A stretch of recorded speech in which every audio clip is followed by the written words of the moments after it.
নমস্কার বন্ধুরা, আমার চ্যানেলে আপনাদের স্বাগত জানাই। আজকে আমি আপনাদের বানিয়ে দেখাবো সুজির কাটলেট। প্রথমে একটা কড়ার মধ্যে একটু সাদা তেল এক চামচ ঘি দিলাম। দিয়ে গরম হয়ে গেছে, পেঁয়াজ কুচি, আদা কুচি, লঙ্কা কুচি দিলাম। দিয়ে হালকা করে ভেজে নেব। এদিকে সুজিটাকে আমি একটু ধুয়ে রেখেছিলাম। দিয়ে এবার সুজিটাকে দিয়ে দিলাম, দিয়ে ভেজে নেব। ঝুড়ো ঝুড়ো করে ভালো করে ভেজে নেব। এবার সুজিটা ভাজা হয়ে গেছে। একটা ডিম আমি ফেটিয়ে রেখেছিলাম, ডিমটা দিয়ে দিলাম। স্বাদ মতো নুন দিলাম, দিয়ে ওটাকেও ভালো করে মিশিয়ে ভালো করে ভেজে নেব।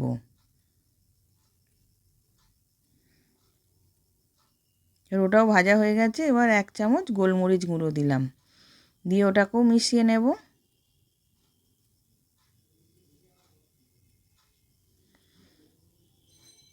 এবার রেডি হয়ে গেছে, নামিয়ে নিলাম। সুজির কাটলেট রেডি। আশা করছি ভিডিওটা ভালো লেগেছে। আমি হাজির হব আর এক নতুন রেসিপির সাথে।